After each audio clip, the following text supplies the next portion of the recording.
कहने लगे तुझे पता नहीं है, मेरे हाथ से एक गलत काम हो गया है। जो हरमिंदर साहब या अकाल तख्त को छू दिया जिसने, वो जिंदा नहीं है आज, मुझे भी ये मारेंगे।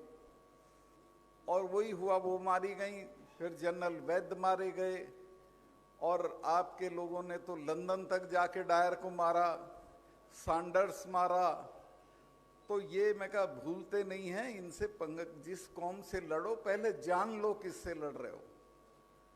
तो मैंने काफी उनको समझाने की, डराने की कोशिश की। उसका नतीजा तो निकला, थोड़ा देर से निकला।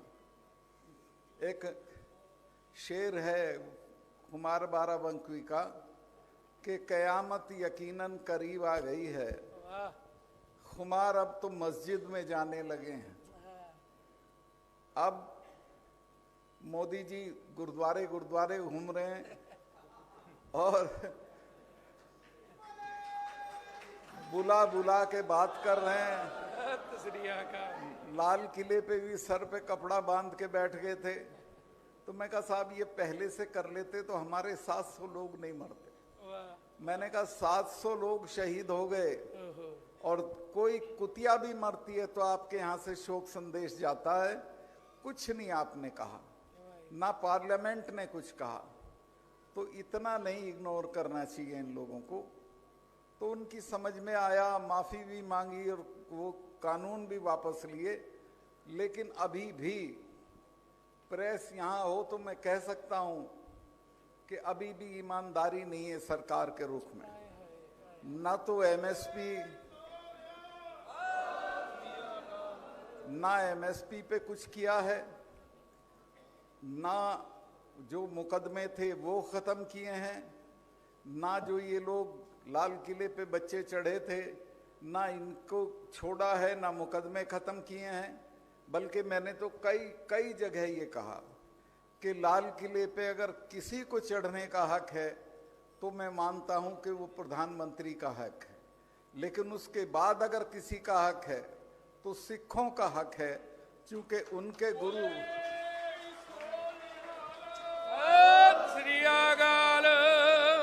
तेग बहादुर साहब की शहादत लाल किले के दरवाजे पे हुई थी। अगर उसके बच्चे नहीं चढ़ेंगे तो कौन चढ़ेगा, कौन झंडा फहराएगा? और झंडा भी क्या फहराया था, निशान साहब फहराया था, जिसकी इज्जत रखने के लिए हजारों सिख शहीद हुए हैं। तो इस बात को समझना चाहिए। खैर मुझे लगता है वो भी हम कोशिश करेंगे कि मुकदमे वापस कराए जाएं उनके। और मुझे बड़ी तकलीफ है कि एक बहुत ही होनहार बच्चा दीप सिद्धू अब हमारे बीच में नहीं रहा, उसको भी लपेट रखा था इन्होंने। और मुझे अच्छा लगा कि उसके परिवार, उनके भाई से मेरी आज मुलाकात हुई। मुझे बहुत अच्छा महसूस हुआ। तो मैं जो कह रहा हूं वो ये कि अभी भी सरकार की नीयत ठीक नहीं है किसानों के लिए। और किसान भाइयों, मैं आपसे एक निवेदन करना चाहता हूं कि हम एक बड़ी लड़ाई की तरफ जा रहे हैं। किसानों को अभी बड़ी लड़ाई लड़ना पड़ेगी, क्योंकि सरकार का रवैया हमारे लिए अच्छा नहीं है। फसल के दाम पे हमारे साथ नहीं है, एमएसपी पे हमारे साथ नहीं है। एक फौज होती थी जिसमें हम मर कट के गुजारा कर लेते थे, उसको भी खत्म कर रहे हैं। तो कुल मिला के कोई चीज हमारे पास नहीं छोड़ेंगे अगर हम लड़ेंगे नहीं। तो ये लड़ाई फिर होगी, और उस लड़ाई के लिए मैं आपके बीच में फिर हाजिर रहूंगा। मैंने तय किया है कि 2-4 महीने में मेरा जब भी रिटायरमेंट हो जाएगा तो मैं पूरी ताकत से, मुझे कोई चुनाव नहीं लड़ना, मैं किसानों की लड़ाई में कूद पड़ूंगा और इस लड़ाई को आगे बढ़ाऊंगा। बोले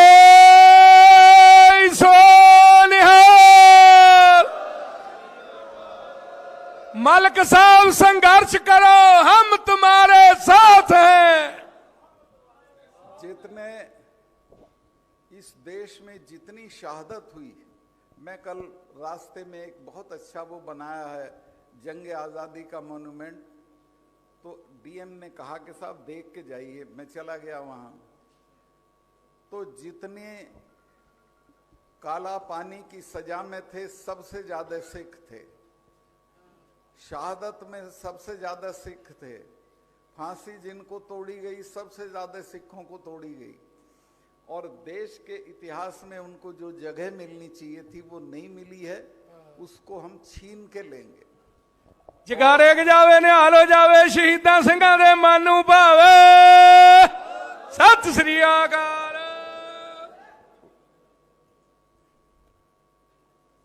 मैं थोड़ा लंबा हो गया, लेकिन और भी कुछ बातें मैं आपके सामने कहने आया था, और वो ये है कि खेती ये हमारी खत्म कर रहे हैं, दाम ये हमको नहीं दे रहे हैं, और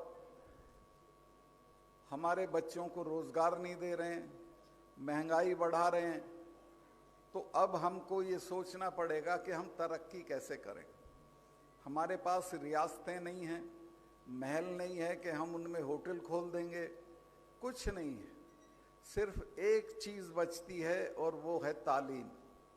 आपको सुनने में अटपटा लगेगा, लेकिन एक ही चीज से हम इनसे लड़ सकते हैं, और वो है अपने बच्चों को बढ़िया से बढ़िया जगहों पे तालीम दिला के। जो आप 2-3 चीज़ों के लिए मैं हाथ जोड़ के आपसे माफ़ी मांगूंगा। मैं अभी हनुमानगढ़ गया था, मुझे वहाँ किसानों ने कहा कि साहब ये तो 2 आदमी हैं घर में और 15 कमरे की कोठी ठोकते हैं, इसी तरह से शादी में 3 छल्ले की गाड़ी मांगते हैं, बुजुर्ग के मरने पे 40 गांव का भोज करते हैं। इन कामों से बचो और अपने बच्चों को बढ़िया से बढ़िया तालीम दो। आपके बच्चों में वो काबिलियत है कि वो बहुत दूर तक जाएंगे। मैं अभी पढ़ रहा था एक जगह के, जब लीबिया का तानाशाह था जिसका नाम गद्दाफी था, उसको बागी लोगों ने मार दिया, तो उसके दफ्तर में रेड किया। उस रेड में उनको एक डायरी मिली। उस डायरी में उसने लिखा है, गद्दाफी ने, कि मुझे सबसे ज्यादा आनंद तब आता है जब मैं देखता हूं कि लिटिल कोंडी, अमेरिका की विदेश मंत्री थी कोंडालीजा राइस, देखने भालने में साधारण, कमजोर, लेकिन पढ़ाई की वजह से वो अमेरिका की फॉरेन सेक्रेटरी हो गई थी। तो कहता है जब लिटिल कोंडी शेखों को धमकाती है तो मुझे बड़ा आनंद आता है। तो मैं आपको कहना चाहता हूं कि आपके यहाँ तो उस तरह का नहीं था, पर राजस्थान में तो जाटों को घोड़ी पे नहीं चढ़ने देते थे, दूल्हा भी घोड़ी पे नहीं चढ़ सकता था, चारपाई पे नहीं बैठने देते थे, औरतों को कमरबंद नहीं पहनने देते थे, रस्सी बांधना पड़ती थी। लेकिन जब से ये वहाँ आरक्षण हुआ और हमारी लड़कियां IAS होके जाने लगी, तो बड़े से बड़ा जो वो है रियासत वाला हाथ जोड़ के खड़ा हो जाता है उसके सामने। तो ये तालीम जब मिलेगी और हमारे बच्चे आगे बढ़ेंगे तो हमारी इज्जत भी बढ़ेगी, हमारी ताकत भी बढ़ेगी। तो आपसे मैं, पता नहीं आपके यहाँ है कि नहीं, हरियाणा में तो बहुत रिवाज है, बच्ची को गर्भ में ही मरवा देते हैं, वो सब मत करिए, इनको पढ़ाइए। बच्चियों का आप देखिए, मैं 5 जगह वो रहा हूँ गवर्नर, और वहाँ मैं कॉन्वोकेशन में जाता था, 30 इनाम होते थे, तो 5 लड़कों के और 25 लड़कियों के। मैंने कहा लड़कों से, मैं कहा भाई संभल जाओ बेटे, तुम तो रोटी भी बनाना नहीं जानते, कुश्ती का भी मेडल यही लाएंगी, मुक्केबाजी का भी मेडल यही लाएंगी, टेनिस का भी मेडल यही लाएंगी। वो जब तुम उसे आगे बढ़ा देते हो तो बहुत दूर तक जाती है, तो उसको पढ़ाओ और बढ़ाओ। तीसरे, ये जो दहेज है, पता नहीं आपके यहाँ कितना, हमारे यहाँ तो 4 छल्ले की गाड़ी मांगते हैं, ये मांगना बंद करो। चौथा, जो आपके यहाँ है उसमें मैं दखल करूंगा तो मेरी कोई सुनवाई नहीं करेगा, वो है नशे का कारोबार।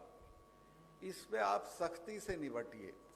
बेटी से तो पूछते हो कहाँ गई थी और कब आई, बेटे से ये नहीं पूछते कहाँ गया था। तो सख्ती के साथ उससे पूछिए कहाँ गया था और क्या कर रहा है, उसको नशे की दुनिया से बाहर निकालिए। आपके यहाँ जैसे नौजवान दुनिया में नहीं, सिख नौजवान जब खड़ा होता है तो अलग दिखाई देता है। तो उसी की वजह से 7 सैकड़ा सिख थे महाराजा रणजीत सिंह जी के ज़माने में पंजाब में, और सतलुज से लेके और काबुल तक उसका राज था। उसकी फौज को देख के एक अंग्रेज औरत ने लिखा कि मुझे लगता है हम गरीब मुल्क के लोग हैं, जिस तरह के कपड़े रणजीत सिंह जी के फौजी पहनते हैं ऐसा इंग्लैंड का फौजी नहीं पहनता है। तो एक तरह से आप समझिए, हाँ एक घटना मैं बताना जरूरी समझता हूँ। ये जो आपकी रियासत थी पटियाला, कपूरथला, नाभा, ये तीनों अंग्रेज की प्रोटीज थी, माने अंग्रेज इनकी हिफाजत करते थे और अंग्रेज के देख रेख में थी। तो एक बार पटियाला की एक रानी का झगड़ा हो गया राजा से। रणजीत सिंह जी की रिश्तेदार थी, उसने चिट्ठी लिख दी कि महाराज ये तो मेरे साथ बदतमीजी कर रहा है और आप आओ हमारा फैसला करा दो। महाराज रणजीत सिंह जी आए और पूरी फौज लेके आ गए, जबकि अंग्रेज से समझौता था कि सतलुज के इधर हम नहीं आएंगे और सतलुज के उधर आप नहीं जाओगे। तो जब फौज लेके आ गए तो महाराजा पटियाला ने डलहौजी को कहा कि भाई ये तो हमला है, इसको तो हमला मानना चाहिए और आप इसका कोई इलाज करो। डलहौजी ने लंदन में पूछा कि भाई क्या करें, फौज लेके आ गया है। लंदन ने कहा कि चुप पड़े रहो, 5-7 दिन में चला जाएगा, वरना जो राज है इसे भी छिनवा लोगे। बोले सो निहाल। इतनी ताकतवर फौज थी रणजीत सिंह साहब की। उसके तोपची नेपोलियन के ज़माने के थे और बेहतरीन किस्म की फौज लेके उसने ठसके के साथ, इज्जत के साथ भारत पे राज किया। एक इलाका है पाकिस्तान और अफगानिस्तान के बीच में जिसको वजीरिस्तान कहते हैं, आज तक उस पे दुनिया के किसी आदमी ने राज नहीं किया। जो करने नहीं देते वो पठान लोग हैं और आके वो सब चौकियां लूट लेते हैं, हथियार लूट लेते हैं। लेकिन रणजीत सिंह साहब ने हरि सिंह नलवा को वहाँ का गवर्नर बना दिया। हरि सिंह नलवा 7 साल तक वहाँ गवर्नर रहे और जब ये पठान ये हरकत करने लगे तो हरि सिंह नलवा साहब ने कहा कि जाओ इनके गांवों में जो जवान हो उसी को मार दो। तो इतना डर गए कि शलवार पहनने लगे नीचे, जो पठानी जिसको बोलते हैं। ये नलवा के डर से ड्रेस पैदा हुई थी कि वही शलवार पहन के रहा करो, नलवा का कोई सिपाही दिखे तो ऊपर बुर्का ओढ़ लो। तो अभी हाल मैंने पता किया कि कोई उनके परिवार में है क्या, तो किसी ने बताया जी उनकी एक पोती है। मैं कहा भाई मैं मिलना चाहूँगा। कहने लगे जी मिलोगे कैसे, वो तो जेल में अपने हस्बैंड को मारने के जुर्म में। तो ऐसी नस्ल थी।